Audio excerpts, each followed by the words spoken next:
Hello, Brave Awakened Ones. This is Veronica of Higher Realm Holistics, Lady V. Thank you, supporters, subscribers, and Patreons. Please share these videos with those who you think it might resonate with. If you're interested in any of my services, books, merch, t-shirts, webinars, sessions, and higher realm magic information and meditations, please visit higherrealmholistics.com.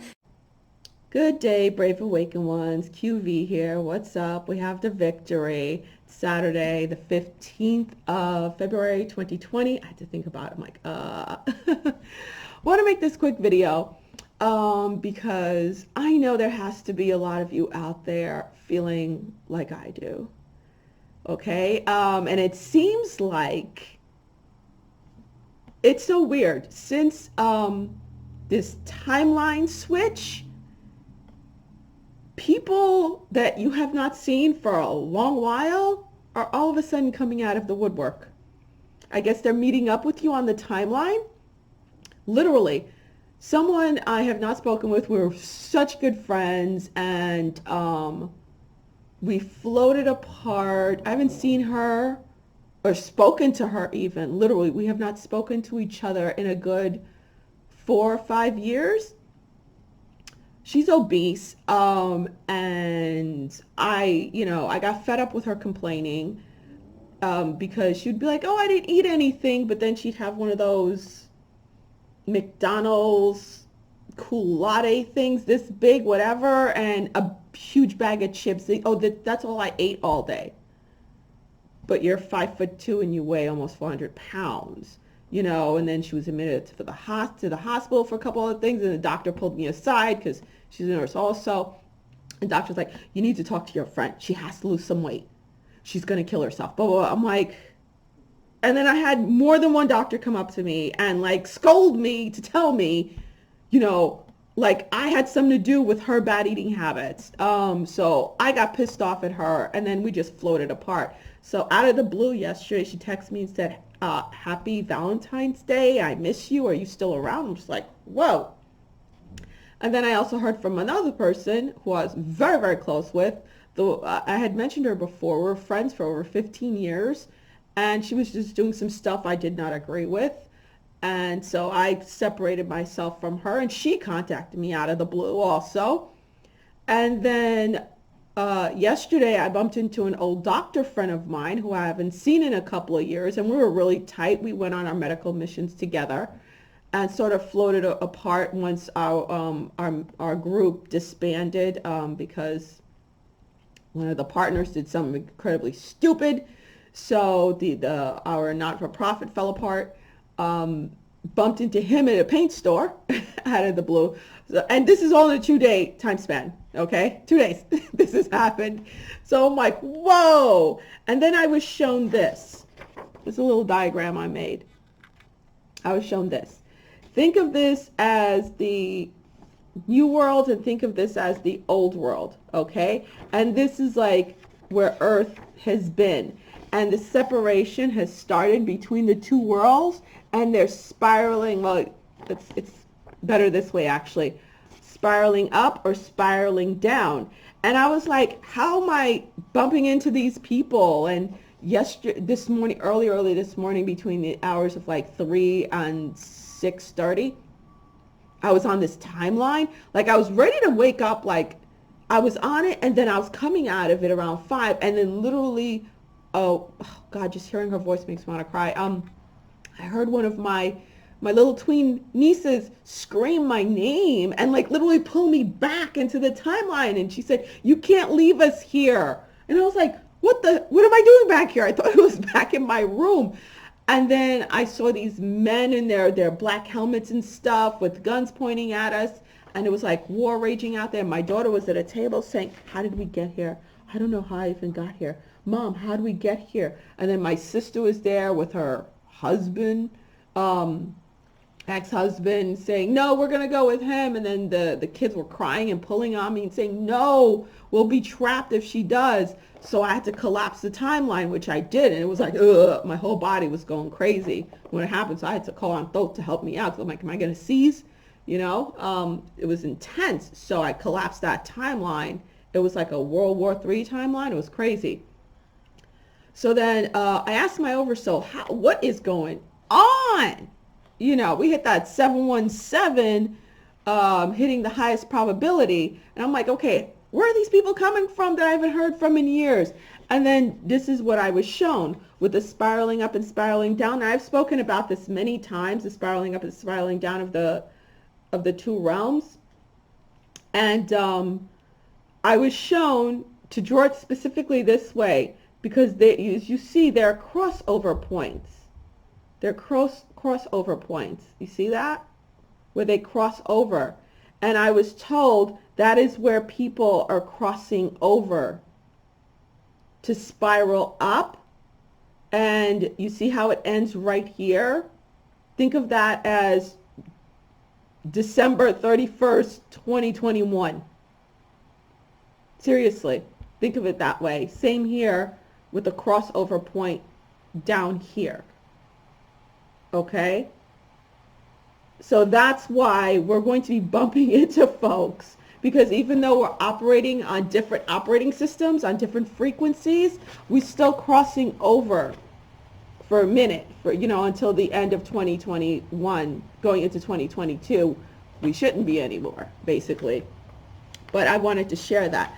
All right, that was part one of what I wanted to share. Part two, this is like, try not to get emotional over it, because I feel like our time, my time, our time, those of us who sacrificed so much to be here, so much to be here, all our lives, we finally feel this time. We're finally on our highest destiny, and it's manifesting now. I'm about to head off to my office to paint more, my furniture, and I did an amazing job on the conference room table. I stripped it all day yesterday. My arms hurt so bad I couldn't work out. My forearms. The workout was sanding my table and scraping the conference room table, which is about 8 feet long, to re-shellac it. I'm going to do it today. It's beautiful. The bare wood is amazing. Any which ways, you guys will see once I'm done. You'll see. But let's go over here. Hopefully the cameras will actually switch this time. Yeah, I posted this old picture of me because I kept seeing it in my head. Especially after seeing, Miss Thing over here, and knowing that we basically started our dance careers at the same time. We shared the same stage. We shared a locker room together. And this is actually from an email I received. And yeah, I mean everything I say here. Whore of Babylon, and I do feel this is the reward she received, because this is her new shoe line, and I got exclusive access, and even a launching party I got invited to. And I do see this, and I do think, wow, yeah, that could have been me, but in order for that to be me, because quite honest, I mean, I remember the first time I danced with her, they always paired us together. We were always on stage together. She hated my fucking guts. And I couldn't stand her either. I found her rude and obnoxious, and she was. Yeah, I'm having flashbacks. Any which ways. So it's pain. I'm not going to lie and say it's not painful. It's painful to see that, because I'm like, damn. Like, firstly, let me say, yes, she's a she, always has been. Yeah, I always found her extraordinarily talented dancer, and that's why we're always paired together, because we had the same dance style. And we could flow between hip hop and Latin and stuff like that. So we're constantly paired together. She hated that. I didn't like it either. Not a great person to interact with on stage either. She didn't want to interact. So seeing that and especially, it's like in my head, hearing my own daughter and my ex-husband call me a loser, which they did constantly, telling me, oh, you could have been there, you could have had this and you could have that. And it's amazing to me. I'm like, the reason I chose not to is, number one, I didn't want my kid. This ended up being my daughter. And believe me, I've had offers. When I say I've had offers, I've had offers. I didn't want this to be my daughter, okay? And I didn't want this to be me at 50 or at any age. I didn't want that to be me, so I could have this. I made that decision, okay? And I posted this picture because I was back in my fly girl days, when I was back up dancing a lot in the 90s. And yeah, I already had my daughter. I was a mom. I was a full-time college student, and modeling and dancing paid the bills, so I wouldn't have to have a regular 9 to 5 and be able to afford college and take care of my kid. My marriage was back and forth. But Dwight Carter, as you could see, was the photographer. I did a really amazing shoot with him back in the day, 1992. And yeah, he's a very famous photographer. Here he is. Here's his work. He's an amazing photographer. He's very famous. I also danced with, for a minute, I danced with the, God, my heart hurts right now looking at this. You have the Dance Theater of Harlem. This is India Ari. He shot Maya Angelou. A lot of amazing things. He was on Sesame Street. He did a lot of stuff, and I was like I was like his muse, one of his muses. I have some really beautiful shots. He shot black and whites with me. Okay, so yeah, that's one of them. And I did not go to California, to Hollyweird, like Miss Thing did when In Living Color moved everything over there, because I stayed to take care of my family, take care of my child, and try to work out my marriage and continue on to college, finish college. And yeah, I was also on CNN. I had already shared this. I was on CNN, and I was there. I spoke with Larry. I was on Larry King Live, and yeah, I spoke with Anderson Cooper and Dr. Sanjay Gupta, and they were supposed to follow me on my next trip to Haiti. And I also got offered to co-host a health show in Miami on Sunday mornings. I got that, and I turned that down too. Okay? And I know I've had people say to me, well, you could have done it different. No, it's all the same. You end up like this no matter what. Trust me, I've been locked in many offices and told to strip, or else. I've broken out of 2 offices, screamed. I've been through it. Here's another amazing shoot I did. This was in Ebony magazine. I forgot what year. It was in the 90s, early 90s. This was soon after I had my daughter. Damn, I missed that 24-inch waist. Yeah, this was like between 91 and 90, 91, 92, somewhere around there. But yeah, I love that shoot. I forgot the name of the photographer. She's a very famous female photographer. She's Caucasian, but yeah, did that also. So yeah, I had my opportunities to get there, but I said no. And bumping into the doctor I used to work with on the medical missions, and we worked in facilities together also. He was like, oh, what are you up to now? He said, you're opening your office. I said, yeah, actually, I'm opening up a different office right now, same building. It's right down the block. It's like 5 times bigger. And I kept trying to kept asking, so what are you up to? I said, oh, I decided to talk about the kids instead. What am I going to say? I'm helping save the world. I mean, really, I was like, yeah, I'm Queen V right here, helping to save the world, helping everyone to awaken and ascend. Yeah, I helped, I got my archangel wings here, and I I managed to do this and that. So now, I got my white queen vibes on. It's like, what am I going to say? What am I going to say about my kids? What am I going to say about everything? I was just like, I couldn't. And for a minute there, I was embarrassed because, there he is in his Mercedes SUV.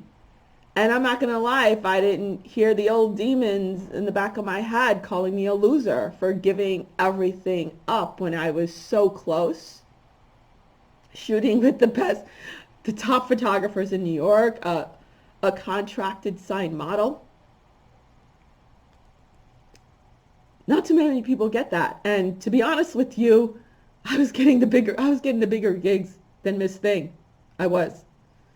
I didn't even have to audition. I would just get stuff. I was there. I was in Europe also, so it's like, yeah, I was there. I was there. And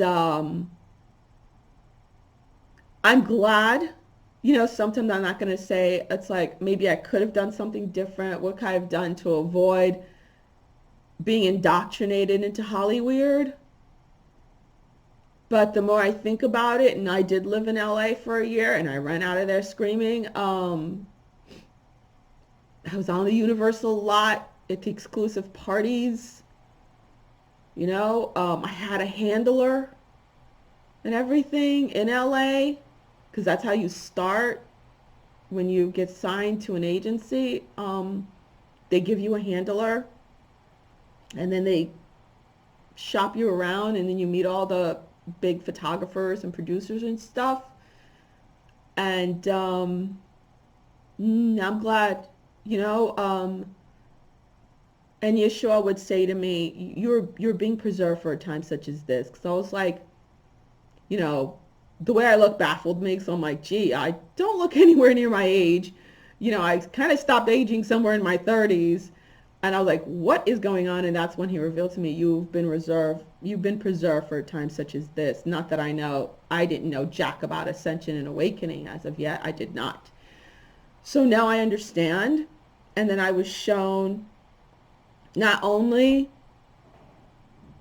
I will have everything that I surrendered for even more, for even better. Because it's better because I didn't have to sell my soul. I didn't have to sell the soul of my children. And not only that, I'm paving the way for many others. I'm not just doing it selfishly, and it's not about me, whatever, modeling for Versace. It's not me, having a Bentley, which I couldn't give two shits about. It's not me about having any of those things. It's about me helping build a new world.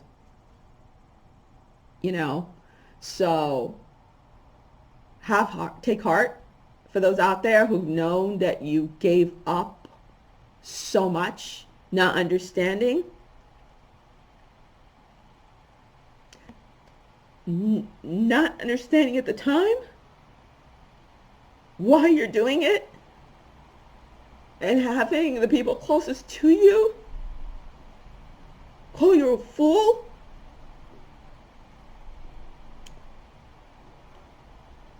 But now you know, okay? Now you know why. Now I could look back at these pictures. I could look back at everything. And I could look back. I could look back at everything and say, now I know why. I could look back at all and say, now I know why. And that this is nothing compared to what I'm building now. Nothing compared to what I'm building now. Because of what it really means. And know that what was supporting them and doing what they're doing and how they rose so high, they're falling. They're falling hard. They're going to be falling mighty, mighty freaking hard. All of them. All of them will be falling. because how they got it was through selling their souls, selling the souls of their loved ones, all for material things, fake, phony, lies, all built on lies. And their house of cards, their house of lies is crumbling. And the truth will prevail and love will prevail. It's prevailing now. And that is what's really stable and strong.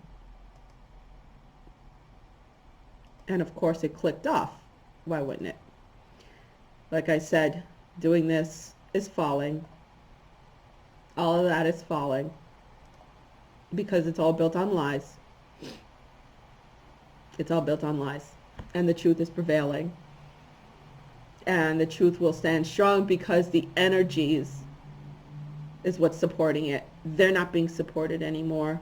So their asses are going to be spiraling down and spiraling down mighty fast as we spiral up. And no, they can't cross over because they sold their souls. They have nothing. They have no light.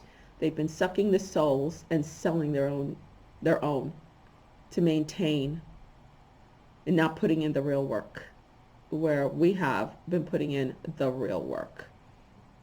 It was a hard road filled with rejection from the people closest to you and disrespect on all type of levels. But now we're finally going to see the fruits of our labor. Finally, okay. Sorry to get emotional. This is the most touchiest topics for me. But I wanted to talk about it because I just feel there's a lot of people out there who've been in my position who have given up opportunities because they didn't want to cross that line no matter what, and knew that there was just greater out there to do things that mean a lot more than just a freaking Bentley and some jewelry, which I don't care about. All right. Queen V out. And I earned my title queen. All right. So did you, my queens and kings. Love you guys. Bye. Sugar.